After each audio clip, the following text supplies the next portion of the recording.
thank you to the TechNet Secretariat for the opportunity to provide an update on the outcomes of the VIPS prioritization process that concluded in May of this year. For those of you who don't know, VIPS stands for the Vaccine Innovation Prioritization Strategy. My name is Birgitte Giersing and I'm from WHO, and I'm co-presenting with my colleague Marion Menozzi-Arnaud from Gavi as co-leads of the VIPS initiative. Together, we're presenting on behalf of the VIPS Alliance Working Group, and that's constituted from the organizations that you see on the bottom ribbon of this slide.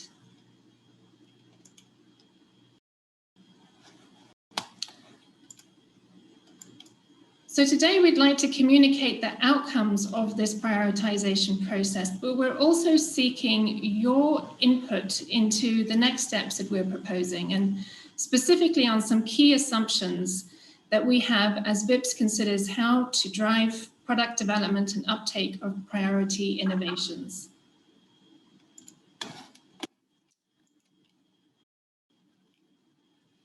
So as this audience is well aware, in 2019, dose children across the globe. This underscores the critical need for delivery and programmatic approaches that will help us to reach those missed opportunities and communities and improve equitable coverage of vaccines. As it's been widely reported, routine and supplementary immunization services have been severely disrupted by COVID-19, and there'll be a need to have a significant focus on catch-up immunization campaigns in the years to come.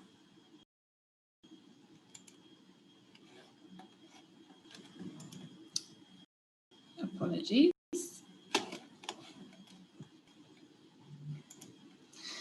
So while reaching and vaccinating zero-dose children and missed opportunities will continue to be a priority, there is increasing focus on providing immunization across the life course.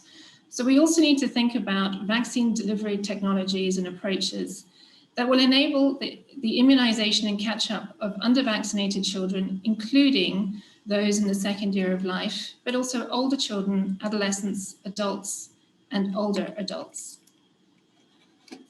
So echoing Immunization Agenda 2030, the current knowledge, tools,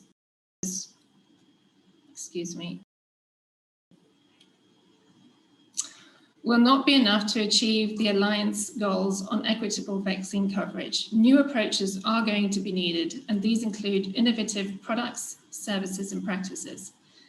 So by products, we mean novel vaccines to protect against priority diseases, as well as improvements to existing vaccines, so to enhance efficacy or ease the delivery or reduce the systems cost through the use of new technologies.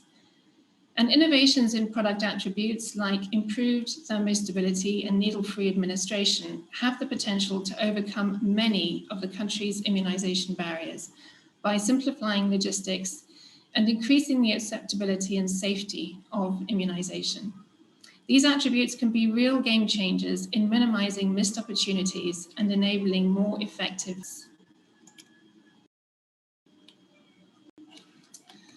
So it was really in this context that in 2017, VIPS was formed on the basis of assumptions, two primary assumptions, that innovative vaccine delivery technologies and approaches would be needed, and that as we go forward, we are going to be relying more on the need for subnational use of differentiated products. And when we undertook a landscape analysis back in 2017, we were well aware that the organizations that now make up VIPS were all working across various areas of innovation, but that effort was not always necessarily aligned or well coordinated.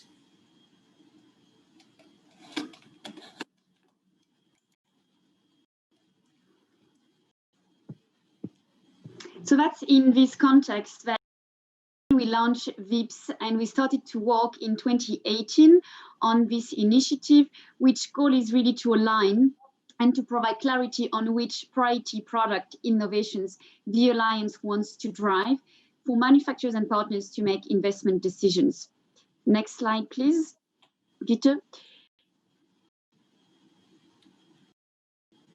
Thank you. So that's the overview of the VIPS methodology. So the project started in January 2018 with a landscaping of innovations. We've identified 24 innovations that will be assessed through the entire process, as well as vaccines. And we've prioritized 17 vaccines, 10 licensed and 7 pipeline vaccines that represent a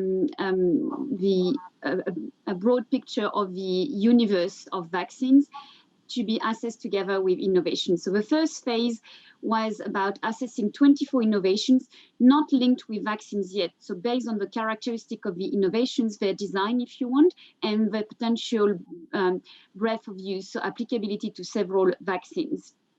At the end of this first phase, that was informed by country consultations on what are the general immunization barriers that could be solved with innovations and what are the most important ones, as well as some inputs from developers and manufacturers of these innovations. We have shortlisted 9 innovations for further analysis in a second phase that started in July last year, in 2019, sorry, and concluded in May 2020.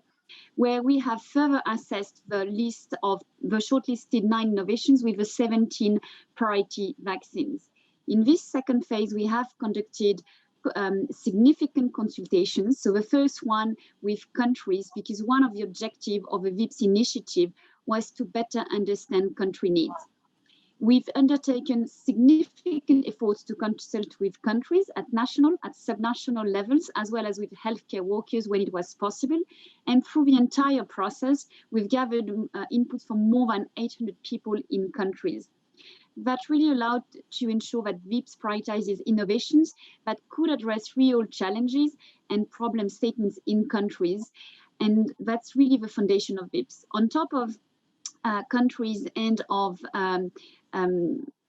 on top of countries, we've also consulted with industry with the objective to first update these stakeholders on VIPS and also collect feedback on each of the 9 shortlisted innovations. We've also conducted consultations with regulators to ensure that we could also include inputs from them to inform our assessment.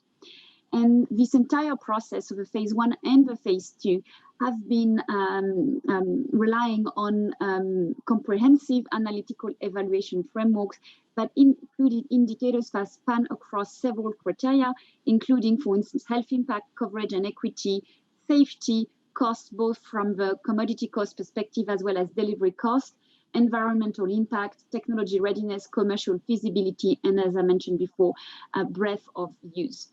So at the end of this process, which relied, as you heard, on quite a thorough methodology, the final prioritization was done and based on a recommendation of an independent steering committee that prioritized 3 innovations at the end of the process in May last year. Next slide, please. So when we launched VIPS, the primary goal of VIPS was to prioritize innovations with the potential to help increase access and coverage for existing vaccines. Of course, when we came to the final prioritization in May of this year, we could not ignore the current COVID pandemic, and this goal became even more important in the light of the impact of COVID-19 on routine immunization, as well as because of the likely need for future catch-up campaigns and outreach activities to catch up the millions of children that will be missing out on innovation. Also, the COVID-19 crisis may provide additional and new opportunities for funding for innovations that are relevant for both COVID and other priority vaccines. That's why we sought win-win scenarios and we prioritize innovations that have a potential to both increase coverage and equity for existing vaccines, as well as that are relevant for COVID-19 vaccine delivery. Next slide.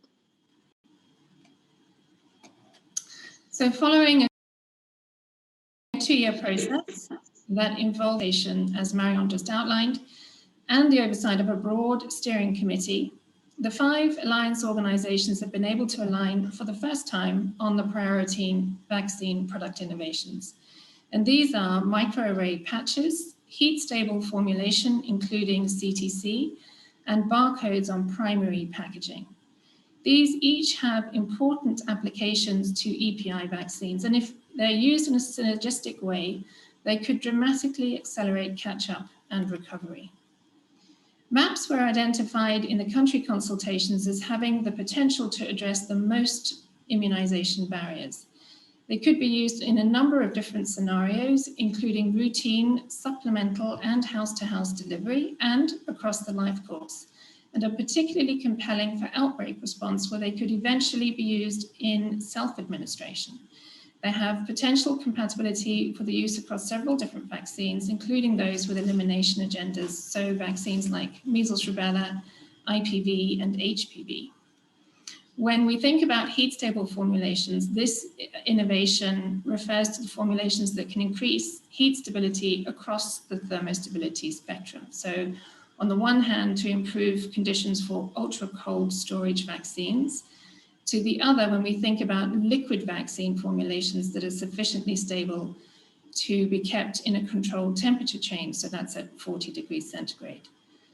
And thermostability was actually identified as the top priority by countries, and it could include dry formulations if they could be coupled with technologies that offer additional benefits. So, for example, removing the need for reconstitution. So that would be coupling it with something like a microarray patch or a dual chamber delivery device. And CTC was perceived as a relatively easy win for vaccines that may be thermostable in their current formulations, because it doesn't require capital investment by the manufacturer. When we think about barcodes on primary packaging, as you know, 2D barcodes can encode vaccine information such as product identifiers and expiry dates. And they can enable tracking of vaccine products through supply chains to health facilities, improving logistics and reducing wastage. And they could also accelerate transition to patient electronic medical records.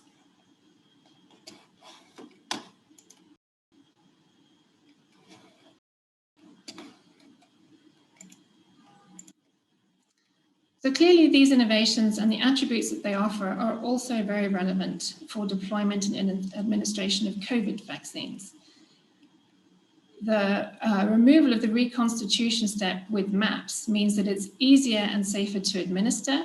They have the potential for both thermostability and dose sparing. And the single dose presentation reduces wastage and missed opportunities for vaccination. The needle-free presentation increases the acceptability, but also improves the safety by removing the risk of needle stick injury, because the reconstitution step is removed. For heat-stable and thermostable CTC formulations, they have the potential to improve equitable coverage by easing logistics for outreach delivery, but also reduce vaccine damage and wastage due to heat and freeze exposure. When we're talking about barcodes on primary packaging, they have the potential to enable track and trace to reduce stockouts and wastage, but also to manage potential redistribution of supply, as well as to monitor vaccine coverage and adverse events following immunization, which could be really important when we're thinking about vaccines that are on novel platforms that have not yet been licensed. So while COVID-19 vaccine development effort is catalyzing advancement of these innovations for all vaccines, they're unlikely to be ready for deployment for the first COVID candidates. They're more likely to be applicable to the next generation of COVID vaccines. In the case of MAPs, there are a handful of MAP COVID candidates in preclinical studies, but MAPs themselves have not yet been able to be produced at commercial scale, although there is progress in this area, and we don't yet have any licensed MAP-based vaccines. There's also a lack of clarity with how MAPs would be used at the programmatic level. How would they be used in the context of the existing vaccines? When we think about CTC, a few of the COVID vaccine candidates are currently thermostable, above 2 to 8 degrees, and a couple are demonstrating stability at 40 degrees. But others require ultra cold chain storage. And when we think about barcodes on primary packaging, there's currently no global mandatory policy in place, but there are several initiatives underway to implement the use of 2D barcodes on secondary packaging, and many groups are advocating for this to extend to primary packaging. That said, the potential benefit of barcodes really relies on the availability of a broader systems infrastructure that needs to be in place at the various distribution levels of the immunization program. So this needs to be developed in parallel. But there's broad agreement that COVID represents an opportunity to accelerate momentum for policy generation related to barcodes on both primary and secondary packaging, and to build the capacity that's needed to leverage them at the country level.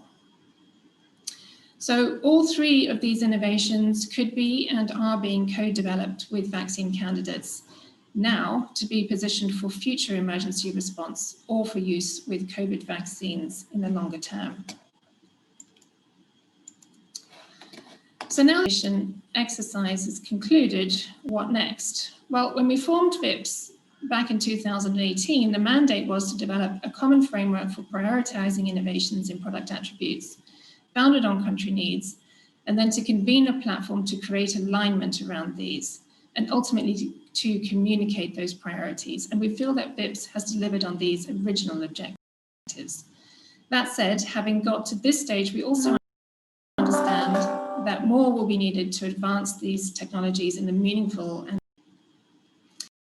this is particularly pertinent when we look back at the development and uptake of vaccine product innovations for low resource settings, where the pace of development has been slow or uptake has been low. And why is this? Well, there are many reasons and they are complex, but to begin with, country needs and the priorities and preferences for innovations, what kind of innovations and products are needed is not always clear.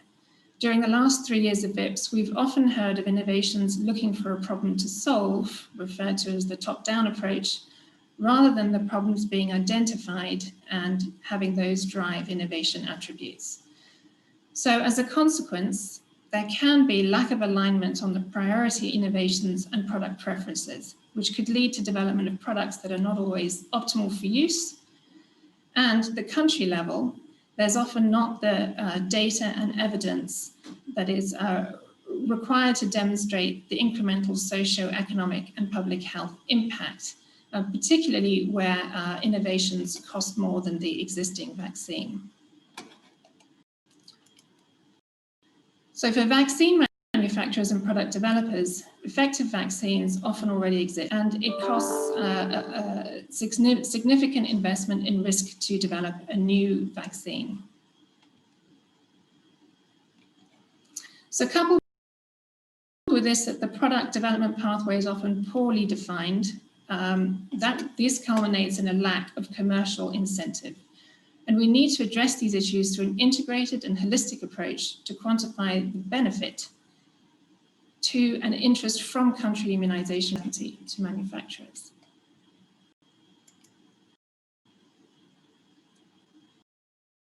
Thanks. That's in this context was just highlighted by with the 2030 and the Gavi 5.0 goals and immunization agenda, that we're moving on the next steps of VIPS. And what do we want to achieve now? What is the role of VIPS now? The prioritization, as you've seen it, and the alignment behind the 3 innovations by the 5 VIPS partners really now provide a unique opportunity to shift the focus of the Alliance on creating sustainable market and country conditions to advance the development and ultimately the longer term uptake of these innovations. So that's why the vision of VIPS now is to create the environment that is needed to position vaccine product innovations to be fundamental transformation drivers of the coverage and equity agenda in LMICs. And our mission is to create the alignment on priority product innovations that we want to pursue. That's what we have just delivered with the prioritization exercise. And now as a next step to seek to accelerate the development and the uptake of these innovations. Slide, please. So we're now working on the next phase of the VIPS initiative. As you will hear on, as you will see with the last slide of this presentation, this relies on a couple of assumptions where we would appreciate your feedback, as well as your feedback on the proposed approach that we are proposing to pursue on this slide. So as a start, what are we going to do? For each of the 3 prioritized innovations, based on targeted interviews with manufacturers, with developers, and with partners, we're conducting a landscaping in order to assess where we are, what are the key challenges and the bottlenecks to the development and the future uptake of each of these innovations, what are the existing initiatives across the Alliance and beyond, what are the gaps, and how the Alliance may help address those. So this assessment is part of the development of a joint action plan per innovation between the 5 VIPS organizations that is looking to develop an end-to-end and holistic strategy, so from product development up to country uptake, and that defines what we call target outcomes, so objectives, but also concrete priority activities related to each of the innovation, as well as cross-cutting activities relevant for all the innovations that proactively look to address the barriers and the bottlenecks of the development of these innovations and the uptake through an integrated approach. So for instance, this will address procurement, funding, and uptake mechanism. The strategy will focus on the next 5 years, and it will define the roles and responsibilities for each of the activities in line with each organization's strength and remit, and we will potentially include collaboration with other stakeholders. Next slide, please. So at the end, what VIPS is aiming to do with this 5-year action plan and with the prioritization that has just been conducted is really to address the innovation conundrum that Birgitte has presented to you a few minutes ago through a holistic and integrated approach in order to advance the development and the future uptake of priority innovation. So what does it mean? First of all, the country consultations that we have conducted through the VIPS prioritization process have provided us with an understanding of the country needs in terms of innovations. We're also providing clarity now on which priority we would like to pursue in terms of innovations by communicating the outcomes of the VIPS process to the community. And as a next step, with a 5-year action plan developed by the Alliance, we hope to address the remaining challenges. So for instance, activities of the action plan will include the development of target product profiles for the priority innovations to provide further clarity. The action plan will also look to generate new data and more data by conducting implementation research early on in order to understand and assess the innovation's effectiveness, to demonstrate impact at the country level, to better understand acceptability by countries of these innovations, as well as the feasibility of delivering differentiated presentations. And this will inform how the product will be used. In order to clarify the demand and the willingness to pay, we will also work on defining potential use cases, understanding the economic impact of the innovations, the price acceptability based on total system effectiveness analysis and economic evaluation. And all of that should feed the development of value propositions. This work will also engage significantly with countries in order to gather inputs and understand their willingness to adopt these innovations, start also understanding and generating potential demand. Lastly, early engagement with policymakers will also be important in order to be sure that we bring policy consideration early in the product development. And lastly, activities will also look to address the lack of commercial incentive by ensuring that there is a clear procurement mechanism, that there is funding available for these innovations, and potentially also developing market-shaping incentives to de-risk manufacturers' investment. And we will also engage with regulators to make sure that there is a clear regulatory pathway and data requirements. So at the end of this process, really the purpose is to create the environment, the market, and the country conditions that are needed to position vaccine product innovation for success. Next slide, please. So that's the last slide. And just to highlight that this long-term vision and plan for the next phase of VIPS relies on a few key assumptions where we would be delighted to hear your feedback and your view. So first of all, novel vaccine product innovations and approaches are needed to support the Alliance goals on coverage and equity. And these innovations will likely come with higher commodity cost than the current presentations, which means that we will need to quantify the beneficial trade-offs in terms of, for instance, increased vaccine reach or delivery savings or other benefits that could be, for instance, the reduction of programmatic errors.